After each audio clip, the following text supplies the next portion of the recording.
Olá, muito bom dia na paz do Senhor. Louvamos a Deus pela oportunidade de compartilhar mais um devocional, Pequeno Almoço com Deus. Nesta manhã eu quero falar sobre a história do ser, de ser e não de ter. Livro de Jó, capítulo de número 1. A Bíblia diz a versão, no capítulo de número 1, versículo 8, perguntou ainda o Senhor a Satanás: observaste o meu servo Jó? Porque ninguém há na terra semelhante a ele, homem íntegro e reto, temente a Deus e que se desvia do mal. Então respondeu Satanás ao Senhor: porventura Jó debalde teme a Deus? Ou sem razão Jó teme a Deus? A expressão do texto sagrado, é lógico que o nome de Jó, ele pegou um conceito de alguém que suporta todas e quaisquer provações. O livro de Jó, ele traz para nós um conceito de paciência. Quando vemos alguém, percebemos alguém no trânsito dirigindo de forma mais lenta, há uma colocação, há uma frase de termos pejorativos de que ali vai um Jó. Porque a paciência de Jó, ela foi notória até chegar o momento que Deus restabelecesse a sua vitória. No capítulo 1 do livro de Jó, a Bíblia diz que havia um homem na terra de Uz, ele era íntegro e reto, temente a Deus e desviava-se do mal. Quando essa expressão vem na palavra do Senhor, quando Deus faz questão de dizer isso, é porque em meio a toda a corrupção, em meio àquela vida pregressa dos habitantes de Uz, tinha um homem que se colocava na brecha. Tinha um homem que fazia valer os valores espirituais. Existia um homem que ainda ele administrava religiosamente a sua casa. Não terceirizava a função de sacerdote do lar. Quantas casas, quantos lares não tem mais o privilégio de o pai da família ele ser alguém que vela pelos filhos na oração, alguém que é um referencial para a esposa, porque ele trocou, ele terceirizou, ou terceirizou no português do Brasil, ele terceirizou esta função, ele colocou essa função por conta da professora da escola bíblica dominical, ele colocou essa função por conta das pessoas que podem ser pagas para ajudar. Mas a Bíblia diz que este homem, quando terminava o curso dos dias, das festas dos seus filhos, dos aniversários, dos momentos prazerosos de lazer, ele reunia os seus filhos, ele oferecia sacrifício a Deus, ele santificava os seus filhos a Deus, porque a preocupação de Jó é que em meio àquelas festas, o coração dele se desviasse para as coisas simplesmente prazerosas da vida. Era uma história de que Jó queria escrever, não baseada em ter, porque nós olhamos para o texto bíblico, percebemos que Jó ele era um próspero dono de transportadora, era um homem que tinha muitos bens, era um homem que tinha muitas riquezas. Diz a Bíblia que ele tinha 10 filhos, contando com as filhas. E agora o Senhor faz uma proposta para Satanás, o Senhor propõe para Satanás olhar para a vida de Jó, porque Jó ele era íntegro, reto, desviava do mal e temente a Deus. Satanás então se levanta e diz para Deus: olha Deus, mas o Senhor cerca Jó de bens, Jó é rico, Jó tem posses, Jó ele nada lhe falta, mas ninguém nessa situação vai virar as costas para Deus, uma vez que havia já uma cultura bíblica de que a prosperidade de Deus, a prosperidade do homem, ela representava uma aprovação de Deus. Então Satanás diz: olha, é porque o Senhor deu muitos bens para ele, porque ele agora teme o Senhor deu muitos bens, mas o Senhor permite Satanás tocar nos bens de Jó. E agora aquela alegria que eles desfrutavam, a família, começa a ser golpeada, porque morrem os filhos, quando estava na casa do irmão primogênito, porque agora roubam os bois, roubam as jumentas, roubam as ovelhas, roubam os camelos, o vento detona a casa, e eles morrem, os filhos de Jó. Mas quando Satanás diz: agora eu quero ver o que Jó vai fazer, no versículo 20 do capítulo 1 de Jó, a Bíblia diz que Jó se levantou. Eu entendo aqui neste momento que Satanás diz: eu quero ver agora que eu roubei tudo de Jó, porque no Evangelho de João, capítulo 10, versículo 10, diz que Ele veio para roubar, ele veio para matar, ele veio para destruir.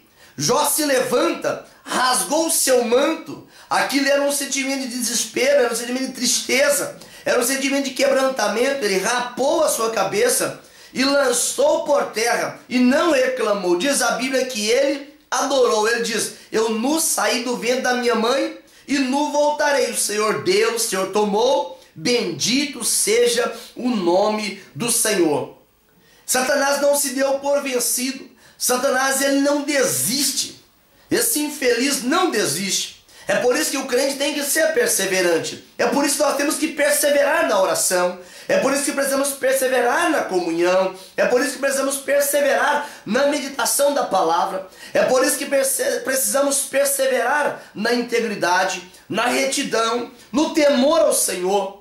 E agora os filhos de Deus, quando se apresentam, não é que Satanás foi no céu, não. Depois que foi lançado do céu para a terra, Satanás não pode entrar mais no céu. Fala de uma apresentação, fala de se colocar diante, assim quando nós também nos colocamos diante de Deus. Alguém prega que Satanás voltou ao céu. Não, hipótese nenhuma. O céu é fechado para o inferno. O céu é fechado para as trevas. Nós só conseguimos ir ao céu através da oração, mas vai ter um dia que vamos adentrar pelos portais celestiais se mantivermos a nossa integridade, se mantivermos a nossa sinceridade, se mantivermos o temor do Senhor, se mantivermos a nossa retidão. E agora Satanás fala para Deus: Deus, o homem dá tudo pela sua vida, mas o Senhor diz, ele ainda conserva a sua integridade. E Satanás agora, ele estraga a vida física de Jó. Ele agora detona o físico de Jó. As enfermidades eram cruciantes, ao ponto de Jó assentar-se em cinza e rapar-se com um caco de telha. A sua esposa, olha que situação tão difícil e deplorável. Somente uma história de ser poderia fazer este acontecimento ser da forma que foi. Não era de ter, porque Jó perdeu os filhos, Jó perdeu os bens, e agora ele perde a própria ajuda da esposa. Ela diz: Jó, você ainda mantém a sua integridade? Amaldiçoa esse seu Deus e morre. Os amigos de Jó, olha, ele já perdeu o apoio da esposa, agora ele já perdia o apoio dos amigos. Os amigos começam a acusar Jó de que Jó, ele está vivendo em pecado. Jó começa a analisar a tua vida: onde que posso ter falhado? Onde que eu posso ter errado? Mas ele diz: não, mas eu não abri mão da minha integridade. E diz a Bíblia no capítulo 7 do livro de Jó, o versículo de número 4, que quando Jó começa a falar: Deus, eu me deito, o sono vai embora, a noite ela torna-se grande, porque as dores são insuportáveis, eu revolvo na minha cama até o romper da alva. Mas ele começa a dizer para o Senhor: Deus, eu mantenho a minha integridade. Jó não desistia da sua integridade. No capítulo 10 do livro de Jó, o versículo 9, ele fala: Deus, lembra de que eu sou pó, o Senhor me fez do barro, o Senhor quer me reduzir novamente ao pó. Jó não atribuiu ao Senhor falha, Jó não tentou achar um culpado, Jó não começou a pôr culpa em A e em B. Ele assumiu aquilo, mas ele olhava para o capítulo de número 19, o versículo 25, quando Jó profetiza agora sobre o Redentor da minha vida, o Redentor da sua vida. Ele fala: eu sei que o meu Redentor vive e por fim se levantará. Ele se levanta para posicionar isso. Aquilo era como se fosse uma bofetada na face de Satanás, porque Jó agora estava estragado fisicamente, agora estava envolto em enfermidades, o hálito já era insuportável até a sua própria esposa, mas ele ainda mantinha sua integridade. E diz a Bíblia que no final do seu livro, um redemoinho apareceu e o próprio Deus se manifesta para falar com Jó. E agora Jó reconhece no capítulo 42, o versículo 2, Deus, nenhum dos teus planos pode ser jamais impedidos. Jó reconhece isso. Ele agora tem um conhecimento de Deus baseado no ver a Deus, ver o agir de Deus muito próximo. Quando alguém tem só a história de ter com Deus, se de repente ele perde o carro, se perde a casa, se perde o emprego, ele começa a murmurar, dizer: Deus não olha para mim, Deus não cuida de mim. Mas não era assim com Jó. A Bíblia diz que no capítulo 42, versículo 10, Deus devolve tudo para Jó. Aí alguém começa a dizer: não acredito nisso, porque Jó tinha 10 filhos e agora Jó, ele teve mais 10 filhos. Isso não é o dobro, é o dobro sim, sabe por quê? É porque os filhos de Jó, ele era crente, eles eram crentes. E agora Paulo revela na carta aos Tessalonicenses, no capítulo 4, o versículo 16 e 17, que os mortos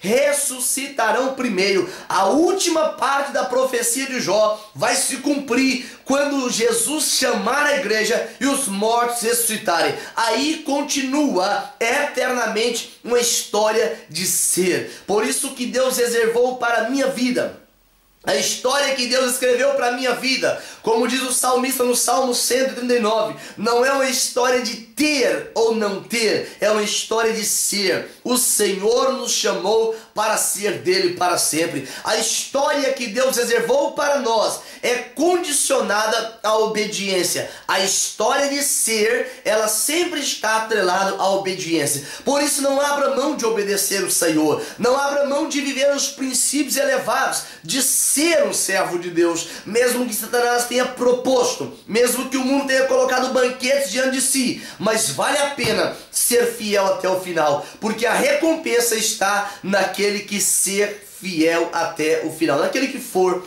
fiel até o final. Eu quero orar consigo nesta manhã, que olhou para a sua situação no dia de hoje e diz: a minha vida não tem jeito, eu já perdi tudo. Não, se você está ouvindo esta palavra e o Senhor ainda consegue gerar fé no teu coração, você não perdeu absolutamente nada, porque a fé é tudo que você precisa para se levantar das cinzas nesta manhã e poder adorar Deus e dizer: Deus, nenhum dos teus planos pode ser impedidos. Oremos. Pai santo e maravilhoso, eu te louvo porque a história que o Senhor tem reservado para nós não é uma história de ter, mas é uma história de ser, uma história de obedecer, uma história de caminhar até o final, porque o Senhor é aquele que valida a nossa obediência. Pai, eu te peço as tuas bênçãos sobre a vida das pessoas que estão nos assistindo nesta manhã, e que a tua glória possa inundar estas vidas, e que o ser possa render diante do Senhor, fazendo uma história bonita e gloriosa para a glória do nome de Jesus. Que Deus te abençoe e te guarde.